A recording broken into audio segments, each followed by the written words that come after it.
Bonjour, c'est Muriel, ingénieure agronome au Cameroun et ailleurs. Deuxième et dernière partie de l'entretien avec Calvin Piqueur sur la transformation et l'exportation.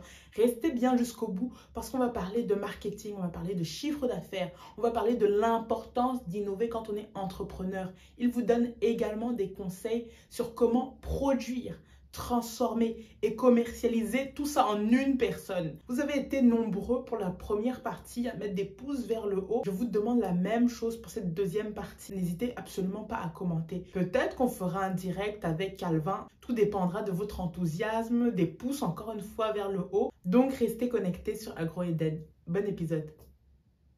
Je propose qu'on passe du côté des jus de fruits, tous les jus qu'on retrouvait en bouteille, quels étaient les volumes que tu vendais, les volumes qui étaient produits. En fait, comment ça se passait? Oh là là, bon, mais c'est vaste, hein. Non, mais en tout cas, raconte-nous comment toi tu faisais, comment ça se passait, toi. Bon, bah, écoute, on avait des plantations et donc on a commencé à faire des jus de fruits. À ce stade, il faut que je parle d'une organisation qui s'appelle l'IECD, qui Oui, travaille au ok. Cameroun, Oui. ouais, et qui nous a vraiment permis de démarrer. C'est-à-dire que moi, j'avais déjà fait toute la partie amont. Donc, les plantations, un peu la définition des recettes, tout ça. J'avais travaillé sur le packaging avec mon frère. Et voilà, mais bon, on était encore stade vraiment dans la cuisine, quoi. Ok. L'IECD avait installé une unité de transformation, donc à Njombe. Avec nous, ça avait été fait en concertation et ça nous a vraiment permis de démarrer. C'est-à-dire que c'était une unité déjà semi-professionnelle, quand Ok. même. Et c'est ça qui nous a permis de démarrer. Sur la partie produit, en fait, en tant qu'entrepreneur, c'est important de se renouveler et d'être innovant. Donc voilà, à l'époque, j'étais avec mon frère au Cameroun qui est designer et puis on a dit bon, on va faire un produit vraiment qui va claquer. On a un truc j'ai jamais vu au Cameroun, un truc qui va claquer parce que les jus classiques qu'on voyait jusque-là, tu vois de quoi je parle, c'est Totalement. les bouteilles de Fanta recyclées avec une vilaine étiquette imprimée n'importe comment, un logo qui ressemble à rien Exact.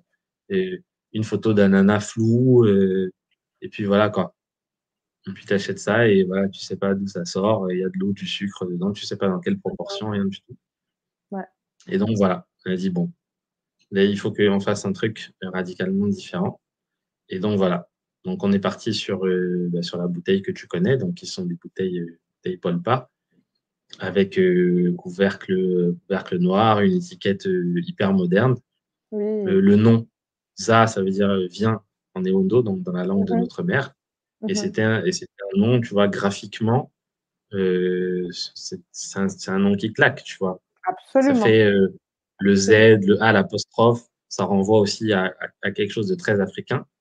Et en même temps, l'invitation vient, tu vois. Mhm. Et puis voilà, avec les logos bio et tout. Et puis mon frère, il avait rajouté quelques petits trucs et tout. Enfin, il a fait ça, il a fait ça nickel, quoi. Et Ok. donc, à partir de là, qu'est-ce qui s'est passé? Oui, alors mon premier client, c'était l'hôtel Ibis. Ok. Voilà. J'avais rencontré le responsable de l'hôtel Ibis dans un salon, je sais plus quoi. Et puis, il m'a donné ma chance. Il nous a donné notre chance. Il a dit, bah, vas-y, moi, je cherche des produits locaux de toute façon. Donc, on y va, on démarre avec un carton, on voit.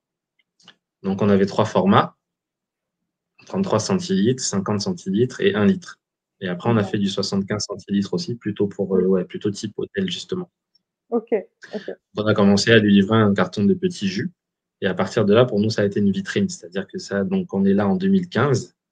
Donc, novembre, décembre 2015, les premières livraisons à l'hôtel Ibis. Mhm. Et à partir de là, ça nous a servi de vitrine, vu la clientèle de patrons un peu qui traînent là-bas, et des gens comme ça, enfin, la clientèle un peu huppée, quoi. Mhm. Et après, on a été contacté c'est-à-dire tous les autres clients, c'est eux qui nous ont contactés. Ok. Ok. C'est-à-dire qu'en termes de développement commercial, on a eu très peu à faire. Mais parce qu'on était sur un produit hyper innovant et hyper qualitatif. C'est ça. Voilà. C'est ça. Il suffisait que tu le goûtes, le jus. Enfin, il suffit que tu l'ouvres et que tu le goûtes et tu sens tout de suite qu'il y a une différence fondamentale. Donc, on est parti voilà, sur un truc qui est sur du 100% pur jus. Donc, pas d'eau, pas de sucre ajouté, 100% pur jus. On presse le jus, on le met en bouteille pasteurisée, on le met en bouteille. Voilà. Ok. Donc là, ça fait une très grosse différence en fait par rapport à des nectars. Quelqu'un qui veut dire, bon, moi, par exemple, je vais vendre mon jus moins cher, mais du coup, je vais mettre de l'eau et du sucre dedans. C'est ça. Bah C'est ça. oui, tu vends moins cher, mais c'est moins bon. Voilà. Donc voilà, nous, on voulait vraiment partir sur quelque chose de qualitatif, quoi. Donc après l'hôtel Ibis, bah, les gens de Total nous ont contactés, puis les gens de Super U, ils disaient, ah oui, mais c'était d'abord Super U, je crois. Puis après, les gens de Total, ah oui, mais j'avais une amie à l'époque qui travaillait au service commercial de Total, elle m'appelle, ah, mais le patron a dit qu'il a vu ça, ce jus-là, il nous faut ça dans les stations. Et voilà. Et puis c'est parti comme ça, quoi. Donc on a développé toute une gamme, donc le réseau des stations Total, mais aussi d'autres stations-service. Tradex, on travaille aussi avec Tradex, Ok. mais sur moins de stations. Les supermarchés, du coup, Super U, Casino, Carrefour, les noms m'échappent, Bel Achat. Ok. Ok. Bel Achat et l'autre nom va m'échapper. Bon, ça me reviendra peut-être tout à l'heure. Ok. Et donc une clientèle B2C comme ça, donc posée directement aux consommateurs, et une clientèle B2B aussi avec des grosses sociétés dans type des pétroliers, Ok. Adax, ouais, voilà, des sociétés comme Adax Ok. Petroleum, D'accord. qui eux plus dans leur politique RSE de développement de la qualité au travail et de mise à disposition de produits de qualité pour leurs employés, ils nous prenaient souvent des jus aussi. Parfait. Et donc, D'accord. ça s'est développé comme ça, toujours en restant dans la démarche innovation et produits qui claquent et qui se renouvellent. On a fait d'abord du jus d'ananas 100%, puis ensuite, on s'est mis à imaginer des recettes, à les essayer, à les tester. Et on a fait des trucs qui n'avaient jamais été vus au Cameroun. Des recettes ananas carottes, Oui, oui, oui, oui, oui, oui, oui, ananas je me rappelle. citron, bon, ananas fruit de la passion. Je vais pas m'approprier quand même l'ananas fruit de la passion, ça avait déjà été fait. Mais ananas carottes, ananas citron, des ananas gingembre, on a essayé plein de Oui, trucs et on essayait de sortir, tu vois, de tenir aussi les gens un peu en haleine avec une nouvelle sortie de ZAR, on communiquait un peu sur les réseaux. Et voilà, c'était vraiment, vraiment, vraiment un top projet. ouais. Effectivement, moi, je crois qu'un de mes préférés, c'était ananas citron. Enfin, voilà, pour Ah la ouais, parenthèse. ouais, ouais, Euh, ouais. c'est vrai que je t'ai laissé vraiment, parce que c'est super intéressant, je t'ai laissé vraiment développer. Mais en fait, un petit peu en amont, en période de croisière, c'était quoi vos volumes de production? À partir de combien d'hectares? À peu près combien d'agriculteurs vous mobilisiez pour ça? Pareil, j'aimerais que tu nous parles un petit peu de votre usine de Bah, transformation. tu comptes à peu près 1,3 kg d'ananas. Un ananas d'1,3 kg va te donner à peu près un demi-litre de jus, si tu n'as pas trop Ok, de déperdition en transformation, c'est-à-dire si tu as les bonnes machines. d'accord. Donc avec Ok, ce ratio-là, c'est à peu près ça. Nous, on tournait avec notre exploitation, donc qui faisait entre 8 et 10 hectares, et puis des producteurs aussi partenaires, donc autour de Njombe, qui nous livraient directement à l'unité de transformation. Après, tous ok. les ananas de la plantation ne partaient pas à la transformation. On a quand même continué l'export. Mhm. Oui, C'est pour ça que je vais avoir du mal à te donner des chiffres précis sur quelle d'accord. superficie pour faire ce qu'on Ok, faisait. Tu vois, c'est juste ok. avec les ratios, tu vois à peu près les quantités. Parfait, ouais. Et donc, en période de croisière, on est arrivé sur du 70 à 80 000 litres sur une année. Ok, bien. Ouais. Alors, ça paraît beaucoup comme ça. C'est beaucoup pour le Cameroun. Mhm, Mais mhm. 80 000 litres de jus, c'est ce que fait un tout petit producteur amateur de jus de Oui, pomme en Bretagne. Il oui, fait oui, ça oui, le oui, oui, dimanche, quoi. c'est certain. Ouais, ouais. Vraiment, C'est certain. vraiment, c'est vraiment rien, quoi, dans toute Mm. proportion gardée. Donc voilà. Bon, maintenant, on parle des problèmes. Oui, oui, oui, juste avant ton usine de transformation, Est-ce que, Ouais. voilà, est-ce que vous aviez des grosses machines? D'où est-ce que ça venait? Est-ce que c'était moderne, pas moderne, importé? Alors, on a travaillé avec l'unité de l'IECD.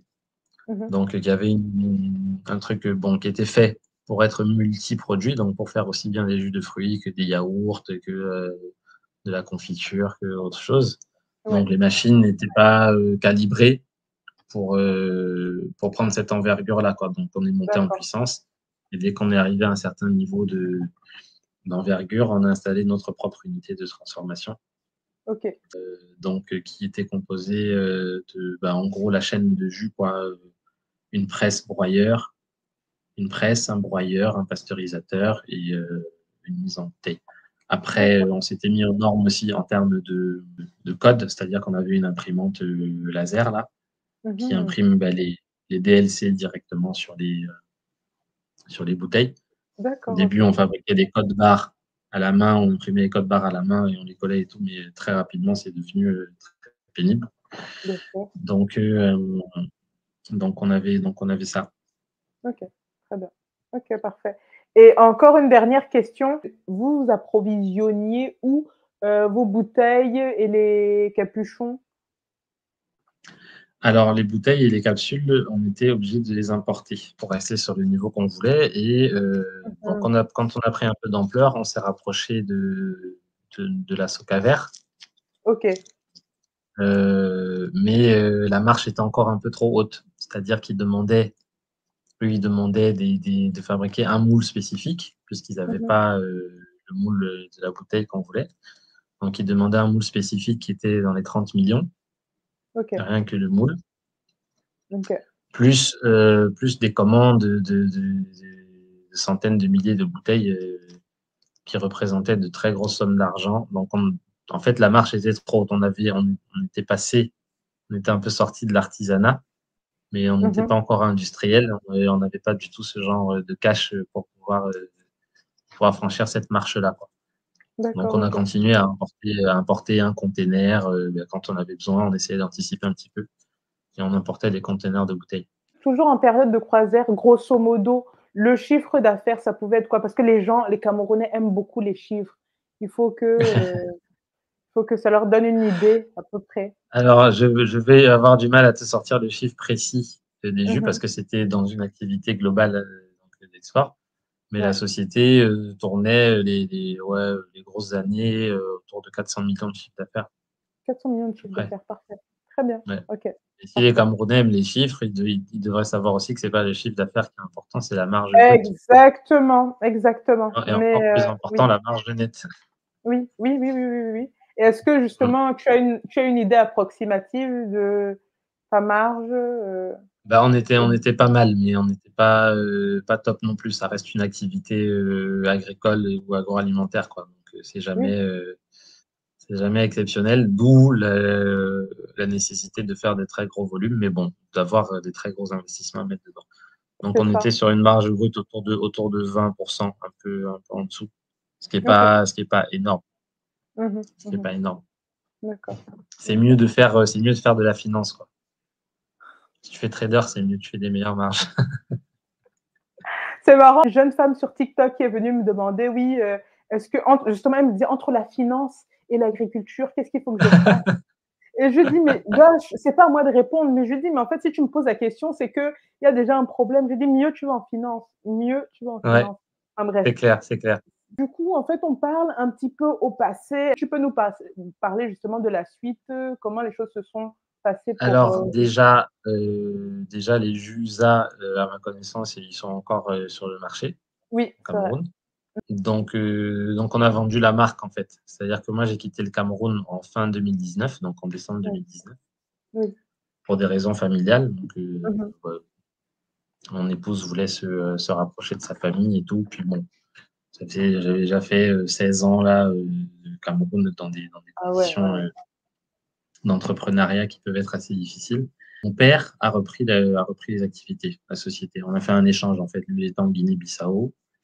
Il est venu au Cameroun, il a repris un peu les activités. Et D'accord. le Covid est passé par là, en Oui, 2021-2022. Et donc, on a dû vendre la marque à un collègue, hein, à quelqu'un du secteur avec qui on s'entend très bien. Et donc, lui, il a repris l'activité de transformation. Donc, on l'a vendu la marque avec le fichier clientèle, quoi. D'accord, ok. Donc, ça, c'est pour les jus de fruits. Je ne sais pas en termes de qualité si c'est maintenu au même niveau, mais en tout cas, la marque est toujours là. Oui. Le reste des activités, la plantation et tout, ben, mon père s'en a occupé jusqu'à ce qu'il tombe malade récemment. Et donc, voilà. Là, on a essayé de trouver un repreneur aussi. Ok. Parce que moi, je suis parti pour d'autres horizons.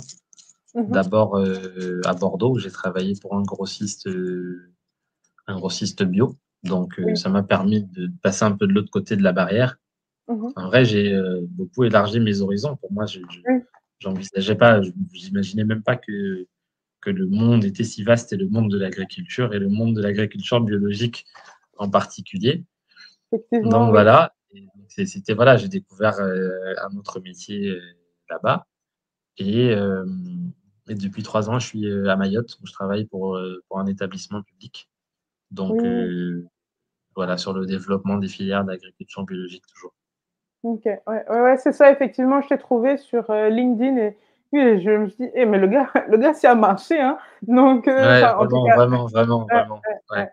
Mais Mais tu non, vois, j'imaginais pas, hein. C'est vrai que quand tu es dans un projet d'entrepreneuriat, surtout au Cameroun, en agriculture, tu vois, mm, mais de mm, prendre un peu de hauteur et d'aller marcher un peu, franchement, c'est excellent aussi.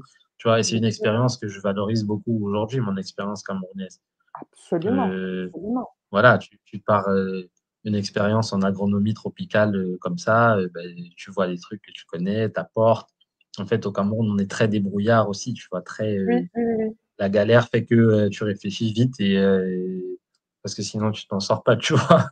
C'est clair, c'est tellement ça, c'est tellement ça. Donc ça c'est très. Tu arrives à le valoriser en fait à Mhm. l'extérieur aujourd'hui.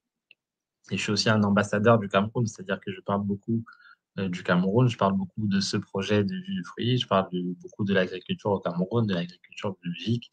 Et donc voilà quoi, c'est intéressant. Mais par rapport aux difficultés, ouais, parce que c'était Oui. ça ta question initiale, je crois. Donc Mhm. bon, mais sur les difficultés d'un projet comme ça, bon, tu rencontres déjà les difficultés, toutes les difficultés inhérentes à n'importe quel entrepreneur au Cameroun.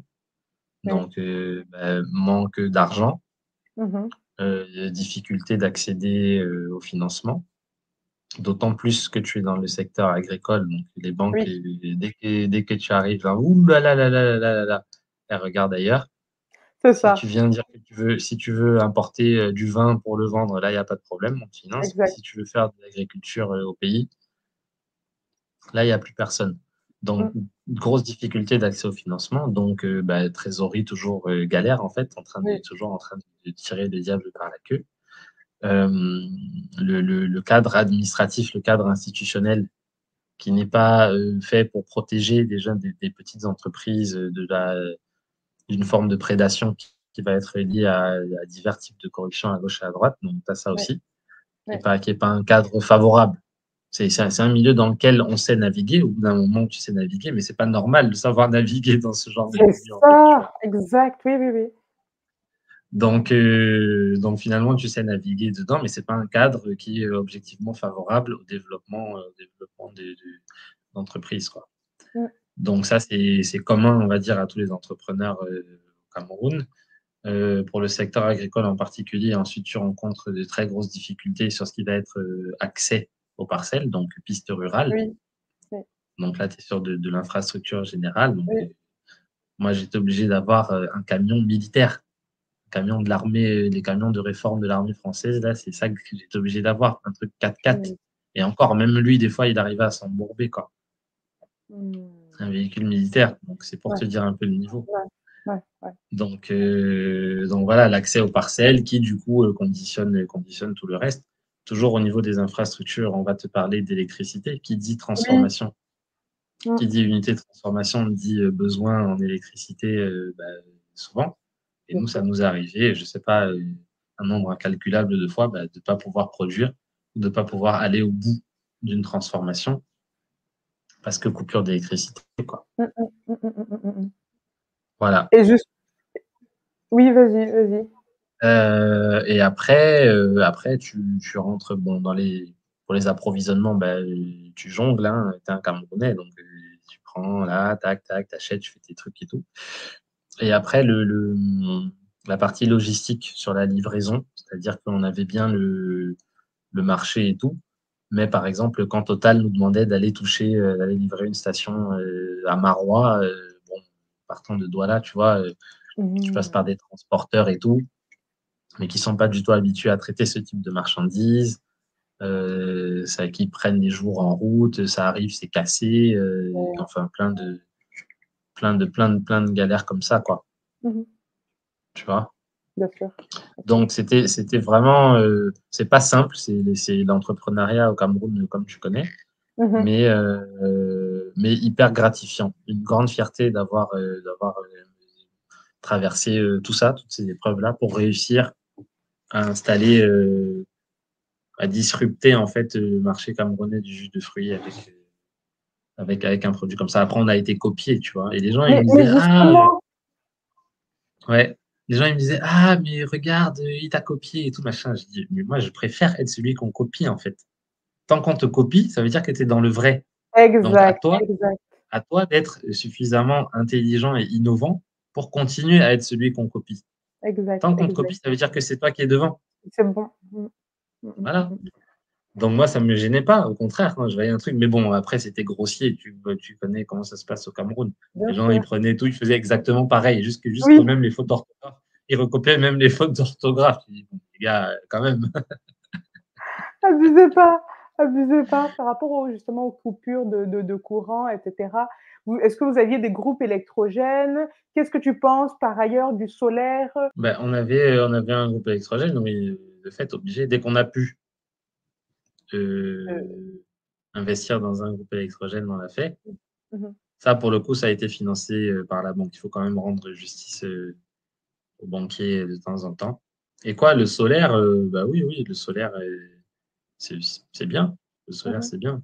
Le problème, c'est que avoir une installation solaire qui te permette de faire fonctionner des machines suffisamment grosses Oui. pour produire 80 000 ou 90 000 litres de jus dans l'année, c'est pas donné, hein. Là, c'est une Oui, petite oui, centrale solaire qui prend, hein. mmh, mmh mh. Quels sont les conseils, toi, que tu donnerais à des personnes qui veulent faire de production/transformation, les 2 en même temps, en Afrique? Au Cameroun sans doute, mais en règle générale? Bon, alors déjà, d'avoir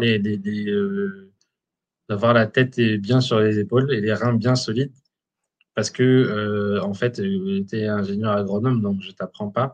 Mais quand tu vas regarder une filière, de manière générale, tu vas avoir les producteurs, les transformateurs et les commercialisateurs. Oui, Les trois grands groupes, quoi. Après, chacun est scindé encore en différents sous-groupes, mais de manière générale, c'est comme ça que va se structurer une chaîne de valeur agricole. bien sûr. Donc, ça veut dire que intégrer les trois, donc être producteur, donc maîtriser une production agricole, maîtriser la transformation et maîtriser la commercialisation, ça veut dire maîtriser trois métiers qui sont déjà suffisamment difficiles chacun. Exact. Donc là, tu rentres dans des mécanismes d'intégration qui sont extrêmement difficiles. Et c'était, pour terminer sur les difficultés de mon projet, c'était là la difficulté du truc. C'est-à-dire que, et moi, c'est ce que j'ai adoré en même temps. Oui, C'est-à-dire que tu touches absolument à tout. Mais d'un autre côté, tu fais le grand écart permanent, tu vois. bien sûr. Donc, ce que je pourrais donner comme conseil, c'est de faire bien attention, de bien étudier ça, parce que c'est vraiment difficile. Là, quand on le raconte comme ça, là, ça a l'air de rien, mais c'est vraiment difficile de faire, d'avoir ce genre de projet intégré Absolument. depuis le champ jusqu'au marché en passant par la transformation. C'est pas pour rien que les filières, que les chaînes de valeur agricoles sont structurées d'une manière qui peut être un peu différente. Donc après, c'est pas du tout impossible, hein, la preuve, mais il faut avoir beaucoup d'envie, si possible, pas mal de moyens, et surtout, voilà, bien étudier son truc, bien prendre le temps, parce que je pense que tu dois dire ça souvent dans tes vidéos, mais autant le secteur agricole euh, fait rêver, fait fantasmer beaucoup, autant c'est très facile d'aller perdre beaucoup d'argent dans la terre. La terre Mhm. ne ment pas, certes, mais la terre, c'est facile que d'y mettre beaucoup d'argent pour rien. Oui, oui.